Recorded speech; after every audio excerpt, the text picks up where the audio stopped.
Hey guys, क्या हाल चाल आप सबके। माय नेम इज जीवी सिंह, एक बार फिर से आपके सामने हाजिर हूँ। और आज हमारे साथ हैं यहाँ पे हमारी स्टूडियो में एक बहुत ही होनहार छात्र जिन्होंने जीएसटी इंस्पेक्टर की पोस्ट को हासिल किया है। लेकिन इनका जो रैंक सुनेंगे आप तो आपको लगेगा कि भैया ये इन्होंने और कोई पोस्ट क्यों नहीं ली। तो वो सब बातों के जवाब तो यही देंगे, और कैसे इन्होंने अपना पूरा स्टडी प्लान बनाया, कैसे तैयारी की, आप इनसे कैसे मोटिवेशन ले सकते हैं, इनको क्या क्या हर्डल्स आए, क्या ऐसी चीज़ें थी कि उनसे ये डिमोटिवेट हुए, फिर कैसे इन्होंने कम बैक किया, बाउंस बैक किया, वो सब बातें आज इनसे पूछने वाले हैं। तो चलिए एक एक करके शुरू करके इनसे पूछते हैं। तो भाई सबसे पहले तो अपना नाम बताओ और थोड़ा सा अपने बारे में बताओ कि कहाँ से आप आते हैं। मेरा नाम शुभम कुमार लोधी है। मैंने CGL 2021 में ऑल इंडिया रैंक 328 के साथ एक्साइज इंस्पेक्टर चूज़ किया है। मैं अभी फ़िलहाल इंदौर में एज अ TA वर्किंग 2020 से, और मैं हूँ पन्ना डिस्ट्रिक्ट से आता हूँ, MP से ही आता हूँ। ओके। तो ये तो आपने ठीक है बहुत बढ़िया बताया, लेकिन अब देखिए सबसे पहली क्वेरी आपके रैंक के बारे में आएगी। एक तो आप बच्चों को खुद अपने मुंह से अपना रैंक बताइए, और ये बताइए कि आपने जीएसटी इंस्पेक्टर को ही क्यों चूज़ किया।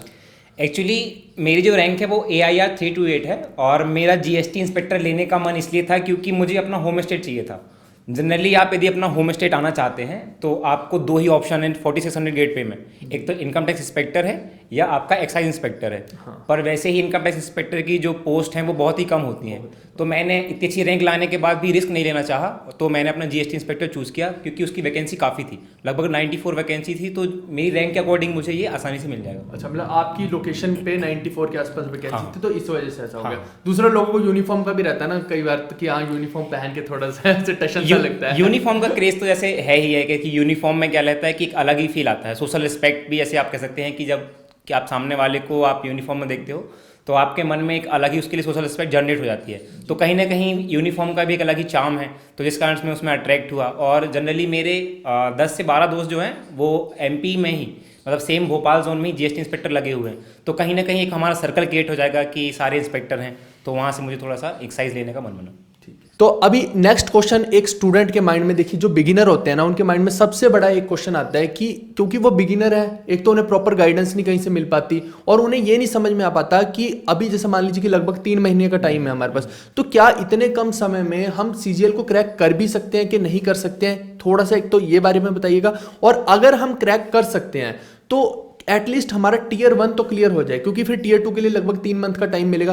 तो हमें क्या स्ट्रेटजी अपनानी चाहिए सब्जेक्ट वाइज, आप पहले वो बताइए ताकि उनको थोड़ा सा अपलिफ्टमेंट हो स्टूडेंट्स को। जैसे यदि हम पर्टिकुलर यदि हम ब्रेक करें यदि हम CGL Tier 1 को, तो उसमें जनरली पता है सबको 4 सब्जेक्ट आते हैं हमारे, मैथमेटिक्स, इंग्लिश, GS और रीजनिंग। तो हम सबसे पहले मैथमेटिक्स की बात कर लें। तो मैथमेटिक्स के लिए जनरली सभी को ये आइडिया है जो SSC में आता है कि प्रीवियस ईयर ही जनरली SSC रिपीट करता है और थोड़ा बहुत ही उसमें वैल्यूज़ की चेंजेस करता है। तो जनरली यदि मैं 2023 का अटैम्प्ट कर रहा होता और मेरे पास 3 मंथ ही होते, तो सबसे पहले तो मैं क्या करता कि जो SSC ने अभी फिलहाल 2 या 3 साल में जितने भी SSC के एग्जाम मैथ्स के लिए हैं, मैथ मतलब SSC एग्जाम लिए हैं, उसमें से जो भी मैथ्स के क्वेश्चंस पूछे गए हैं, चाहे वो CGL हो, CHSL हो, CPO हो, मतलब कहने का मतलब ये है कि SSC ने जो भी इतने एग्जाम लिए हैं उसमें मैथ्स के जो भी क्वेश्चन हैं उनका मैं प्रिंट आउट निकलवाता और उनकी बार बार प्रैक्टिस करता। इससे कहीं ना कहीं मुझे मेरे मन में ये माइंड में जनरेट हो जाता कि एक्चुअली SSC एग्जाम क्वेश्चन कहाँ से पूछता है, क्वेश्चंस आते कहाँ से हैं। तो उससे हमारा ये है कि मैथ्स तो हमारा क्लियर हो जाता, और जनरली हम इसमें टॉपिक वाइज भी हम दे सकते हैं। जैसे कि आपको पता होगा कि ज्योमेट्री, ट्रिग्नोमेट्री, एडवांस पोर्शन का भी थोड़ा सा वास्ट पड़ जाता है लोगों को कि आप 3 महीने में एडवांस कैसे तैयार करें। तो आप चाहे तो जैसे ज्योमेट्री में कुछ पर्टिकुलर टॉपिक्स जिससे अभी रिसेंटली एग्जाम में क्वेश्चंस आ रहे हैं वो तैयार कर सकते हैं। ट्रिग्नोमेट्री में आप वैल्यूज बेस्ड क्वेश्चन जो आ रहे हैं वो तैयार कर सकते हैं, क्योंकि इनमें आपको ज़्यादा टाइम नहीं लगेगा और इसमें आपका ज़्यादा टाइम वेस्ट भी नहीं होगा। क्योंकि आप यदि प्रैक्टिस नहीं करेंगे तो प्रैक्टिस के बिना तो आपको मतलब ये रहेगा कि आपको वहाँ बर्डन लगेगा कि मैं ये क्या पढ़ा था और क्या आ रहा है, क्योंकि बिना आपको पता होगा कि इंप्लीमेंट तभी आप कर पाएंगे तब प्रैक्टिस करेंगे, आप पढ़ कितना भी लें। जनरली हम यदि इंग्लिश की बात करें तो इंग्लिश के लिए आप जो अभी 3 महीने में कर सकते हैं वो है प्रैक्टिस, ओनली और ओनली प्रैक्टिस। आप चाहें तो ग्रामर पढ़ें पहले और उसके बाद यदि करने का सोचें तो आपको टाइम लग जाएगा, और आपके पास टाइम की बिल्कुल कमी है। आपको पता है आपका जुलाई में एग्जाम है, तो आपको प्रैक्टिस पर फोकस करना है।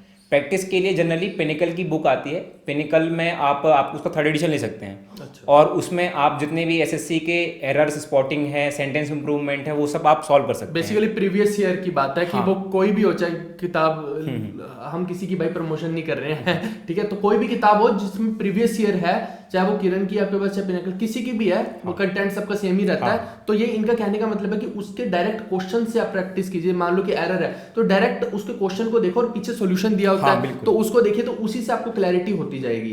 तो ये एक माइंडसेट आपको बना के रखना। अगर आप पहले पूरी ग्रामर पढ़ोगे फिर आप सोचते हो मैं क्वेश्चन करूंगा, वो तो 7-8 महीने की प्रोसेस है, तो इतना अपने पास टाइम है नहीं है।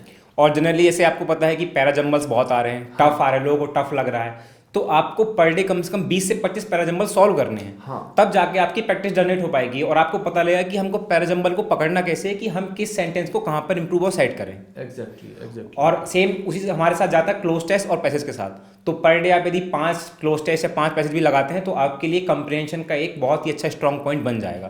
तो ये तो आपका इंग्लिश कंप्लीट हो गया। अच्छा, वोकैबुलरी का भी बता दीजिए, क्योंकि बच्चों को वोकैबुलरी में भी बहुत डाउट रहता है। वोकैबुलरी के लिए आप कोई भी प्रीवियस ईयर सोर्स ले लीजिए। प्रीवियस ईयर सोर्स लेने के बाद आप सबका अलग अलग पढ़ने का तरीका होता है। जैसे मेरा क्या था कि मैं मैंने 20 वोकैबुलरी पर डे के हिसाब से बांट रखी थी।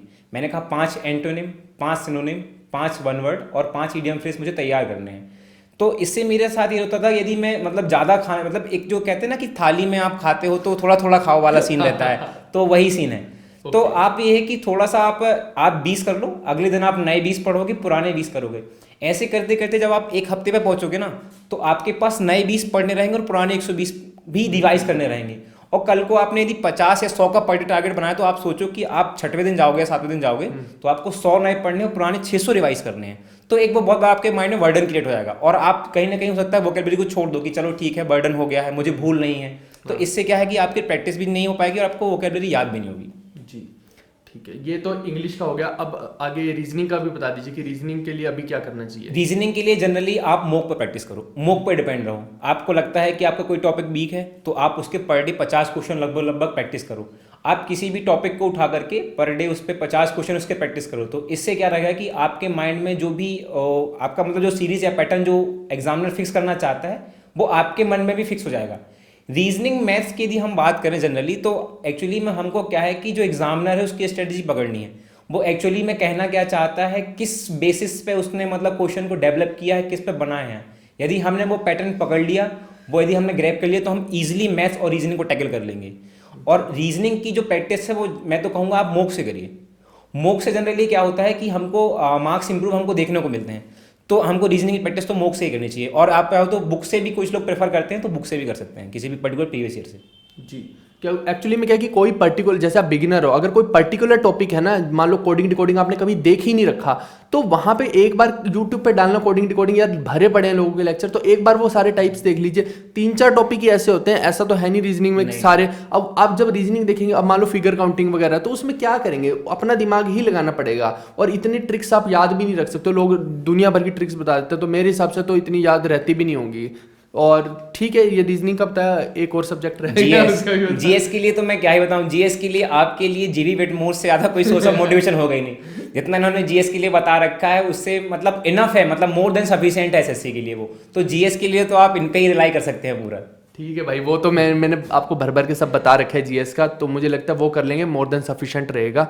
तो अब मैं अपनी प्रमोशन क्या करूँ और ठीक है भाई। तो ये तो हो गया हमारी पूरी स्ट्रेटजी इसके अंदर। अच्छा, इसमें ये बताओ कि जैसे 3 महीने ही पड़े हैं, तो क्या अगर कोई स्टूडेंट बहुत ज़्यादा डेडिकेटेडली तैयारी करे, बिना टाइम वेस्ट करे, उसे क्या करना चाहिए कि हाँ सच में वो 3 महीने में क्रैक कर डाले इस एग्जाम को? 3 महीने में सबसे पहले तो आप मॉक को आप प्रेफर करो, पर डे आपको एक मॉक देना ही है। आप मॉक के लिए 2 या 3 कोई भी आपको जो प्लेटफॉर्म अच्छे लगते हैं उस पर आप चूज कर सकते हो, क्योंकि आप यदि डिफरेंट सोर्स से दोगे तो वहाँ से क्या रहता है कि अलग अलग जगह से आपको क्वेश्चंस देखने को मिलते हैं, क्योंकि हर एक प्लेटफॉर्म की अलग एक स्ट्रेटजी होती है क्वेश्चंस डेवलप करने की। तो उससे कहीं ना कहीं आपको वैरायटी ऑफ क्वेश्चंस मिल जाएंगे। आप जितना मॉक में परफॉर्म करोगे ना तो आपका कॉन्फिडेंस उतना जनरेट होगा।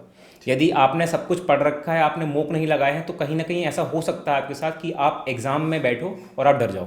ठीक है, कहीं ना कहीं ऐसा होता है, मेरे साथ ही बहुत बार हुआ है। बिल्कुल। और कहीं ना कहीं जब आपके मार्क्स इंप्रूव होते हैं, जैसे किसी ने शुरुआत करी, किसी के शुरुआत में 100 मार्क्स आए 200 में से, और फिर वो जब धीरे धीरे इंप्रूव होना शुरू होते हैं तो आपका एक कॉन्फिडेंस लेवल अप होता है। बिल्कुल। एग्जाम को निकालने के लिए सबसे ज़्यादा जरूरी है वो है आपका कॉन्फिडेंस। आप कितने कॉन्फिडेंस से एग्जाम में जा रहे हो, कितने अच्छे से आप क्वेश्चंस को स्किप कर रहे हो। स्किपिंग एक बहुत अच्छा तरीका होता है। यदि आपको स्किपिंग आता है तो वो एक वेल एंड गुड है, और वो आपको सीखने को कहाँ से मिलेगा, वो है मॉक से। तो मॉक एक बहुत ही इंपॉर्टेंट आपका इस पर रोल प्ले करेगा। तो यदि आपको मॉक लगाने हैं तो आप मॉक लगाइए, और जैसे जैसे आपका एग्जाम पास आता जा रहा है तो आप पर डे 2 मॉक लगाइए, क्योंकि मॉक से ही आपकी प्रैक्टिस जनरेट होगी। मॉक के बाद आपको क्या करना है कि आपको मॉक का एनालिसिस करना है। यदि आपने मॉक लगाया और मॉक का एनालिसिस नहीं किया तो आपके मॉक लगाने का कोई मतलब नहीं है।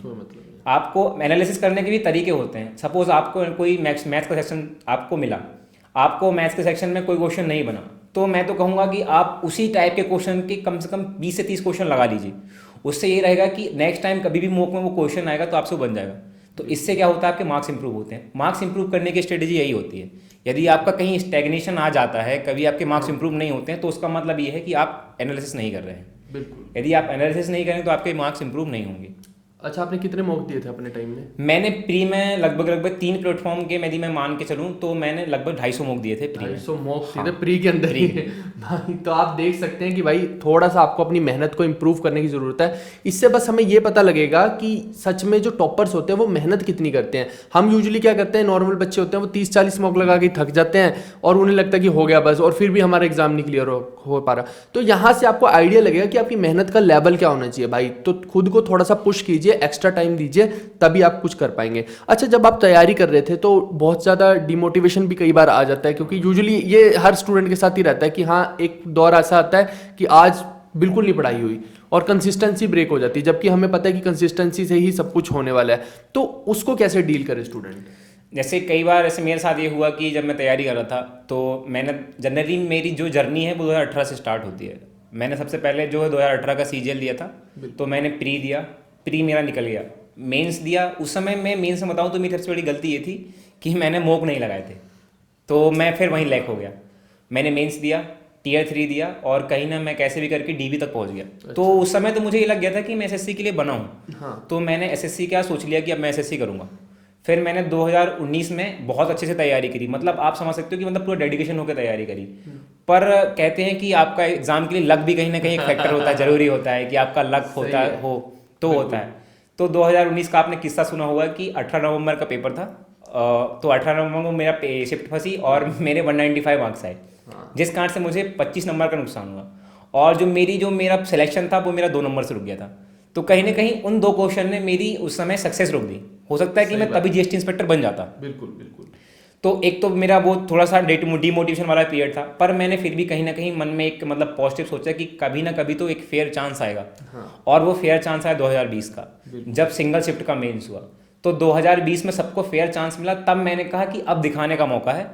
तब मैंने अपनी फिर से वापस से वही कंसिस्टेंसी के साथ वापस से वही तैयारी करी, जबकि 2019 का मेरा इतना कुछ हो चुका था कि मुझे लग रहा था कि अब मैं क्या ही करूँ।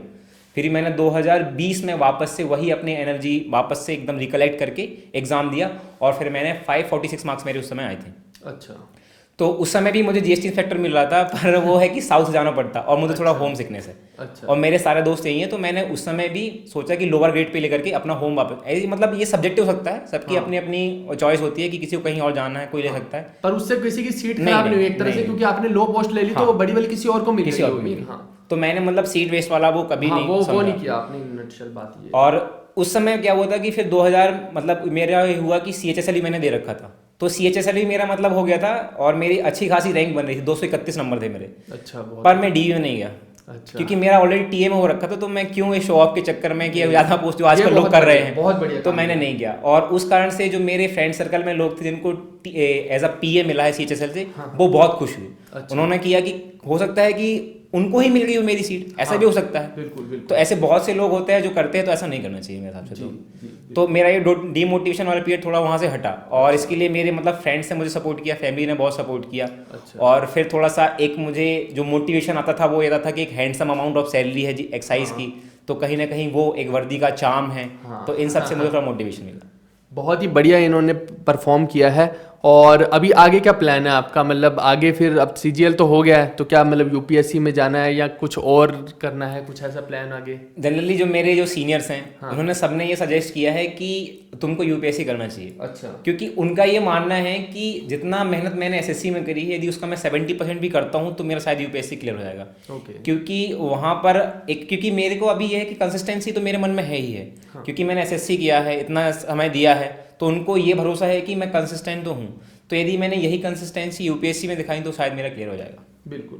बहुत बढ़िया। अच्छा, यूजुअली एग्जाम के टाइम पे ना डिस्ट्रैक्शंस भी आती हैं, जैसे या तो वो लड़की की डिस्ट्रैक्शन हो जाए या फिर सोशल मीडिया की डिस्ट्रैक्शन हो जाए या कोई अलग अलग हैबिट्स में चला जाता है। यूजुअली हम ऑफलाइन कोचिंग में जाते हैं तो वहाँ तो लोग ग्रुप बना बना के रात को 12-12 बजे तक सेल्फ स्टडी के नाम पे क्या क्या चल रहा होता है वो सबको पता है। तो उससे कैसे बचा जाए, थोड़ा सा वो अगर आप बता पाएँ स्टूडेंट्स को।